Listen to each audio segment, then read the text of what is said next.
If Elena walked 12 miles, let's represent that with a tape diagram. So we'll say that that's 12 miles right there.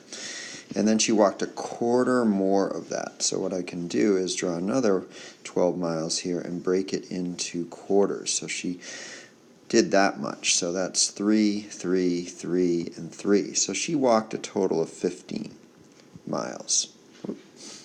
So we know we need these numbers over here to equal 15. So starting with this one, 12 plus a quarter is 12 and 1/4. So it can't be that one. 12 times 1/4, if you do 12 times 1/4, that's the same as 12 over 4, which equals 3. She didn't walk 3 miles, she walked 15 miles. So that one won't work either. So let's get rid of that.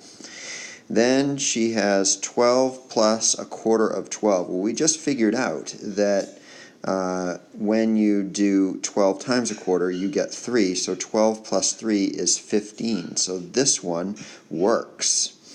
And then we have 12 times 1 plus a quarter. Well, that would be 12 times 1 and 1/4.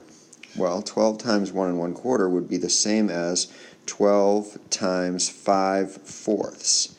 So if you multiply this, you end up with 60 over 4, which reduces to 15. So that one seems to work as well. So that one's 15. And then the one below this, let's get rid of all of our work here. And then the one below this, we have 12 times 3/4. So when you do 12 times 3/4, you're doing 12 times 3 over 4, or 36 over 4, which equals 9. So that one's not going to work because that's 9. And then finally, let's make some more space for us here. We have the 12 times 5/4. Well, you might recall we just did 12 times 5/4, and that came out to be 60 over 4, which is equal to 15. So this one here is also correct. So these are the 3 that are correct.